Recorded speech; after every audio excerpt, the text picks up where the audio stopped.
अब खान साहब के साथ मुज़ाकरात में बड़ी तेजी के साथ जो है ना वो आगे जा रहे हैं। नवाज शरीफ ने मौका जाया कर दिया। बिलावल भुट्टो जरदारी वो भी जो मार्च में प्राइम मिनिस्टर बनना चाहता था उसकी भी हवा निकल चुकी है। मरियम नवाज ने भी बड़ी दौड़ लगाई कि शायद मैं प्राइम मिनिस्टर बन जाऊं। शुरू में जनरल आसिम मुनीर ने पैगाम दिया कि मरियम नवाज प्राइम मिनिस्टर बनने के काबिल है, मगर अभी जनरल आसिम मुनीर ने मरियम नवाज से भी हाथ उठा लिया। उसकी वजह के मुज़ाकरात को वो कहीं लेकर जाना चाहते हैं। जो शहादतें डी चौक में हुई हैं वो इनकी हुकूमत के और इन जर्नैलों के गले पड़ चुकी हैं। वो कहते हैं किसी तरीके के साथ भी हमारे खान साहब के साथ मुज़ाकरात हो जाए, हमारी जान छूटे, खान साहब घर में जाएं, जाकर बनी गाला में जनाब उधर अपना हाउस अरेस्ट हो या रहें, कुछ भी करें, किसी तरीके से भी कोई ऐसा बहाना मिले कि खान साहब इधर से चले जाए।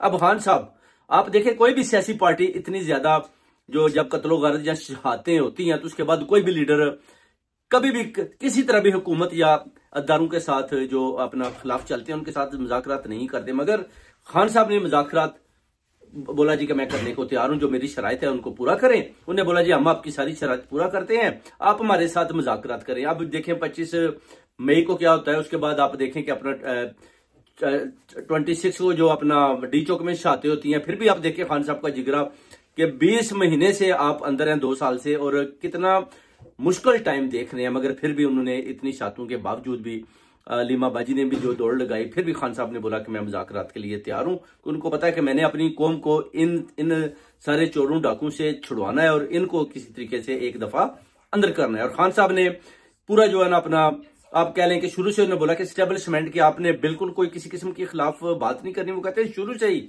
मैंने हमेशा ये बात की है कि आपने स्टेबलिशमेंट के दायरे को मजबूत करना है। और अगर इन्होंने खुद ही अपने दायरे को कमजोर किया है, इसमें वो कहते हैं कि मैं अब क्या कर सकता हूं, मगर मैं फिर भी अगर जेल से निकलता हूं, बाहर आता हूं, तो फिर भी मैं कोशिश करूंगा कि एस्टेब्लिशमेंट जो हमारा दायरा है, फौज है, इनको ज्यादा से ज्यादा मजबूत किया जाए ताकि किसी सूरत भी किसी किस्म का भी इनके ऊपर कोई ऐसा नेगेटिव असर ना आए। अब खान साहब भी रेडी है मुज़ाकरात के लिए। नवाज शरीफ और आसिफ अली जरदारी बड़े परेशान बैठे हैं कि जनाब खान तो अब बाहर आता नजर आ रहा है। उसकी बड़ी मिसाल आप ये भी ले लें कि अली अमीन गंडापुर जैसे कि शहबाज शरीफ को सेटअप कॉल देता है, यानी बार बार उसको रोकता है, उससे भी आप देख सकते हैं कि हुकूमत का जो सूरज है वो गुरूब होने वाला है। और हुकूमत को भी पता चल चुका है। अब शहबाज शरीफ भी जैसी आवाजें निकाल रहा है उससे भी आपको पता चल रहा है कि शहबाज शरीफ का भी सूरज जो है ना वो गुरूब हो रहा है। वो कहता है कि एहतजाज, अब मैं इधर से बैठकर बेसिकली वो जो ऊ की आवाजें निकाल रहा है वो एहतजाज कर रहा था कि जनाब मुझे प्राइम मिनिस्टर बनाया गया, अब मुझे हटा रहे हैं, अब हम किधर जाएंगे, मरियम नवाज किधर जाएगी, नवाज शरीफ किधर जाएगा, आसिफ अली जरदारी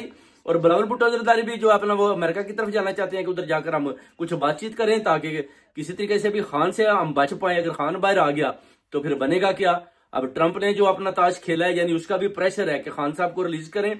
25 को मेरी हल्फ बर्दारी है, खान साहब अमेरिका में पहुंचे। जो गलतियां जो बाइडन ने की वो ट्रंप कहता है मैं बिल्कुल ना करूंगा, ना करने दूंगा। और खान साहब के साथ वो कहते हैं कि मैं राब्ता पूरा रखूंगा। ऐसा नहीं है कि जैसे जो बाइडन ने राब्ता नहीं किया तो खान साहब ने भी नहीं किया। ट्रंप कहता है खान साहब अडयाला जेल के अंदर है और देखे रिचर्ड ग्रेनर अभी से खान साहब के साथ राब्ते कर रहा है। और वो कहता है कि ये मैंने उसको बोला है बार बार कि आप खान साहब के साथ राब्ता करें और मेरी हल्फ बर्दारी से पहले कोशिश करें खान साहब आ रहे हैं। यही वजह कि अलकादर ट्रस्ट का जो केस है उसके ऊपर भी आप देख सकते हैं अभी तक किसी किस्म का फैसला भी इन्होंने नहीं दिया, बल्कि महफूज किया हुआ है ताकि अगर खान साहब को छोड़ना पड़े तो अडयाला जेल का डोर खोलें और उनको घर की तरफ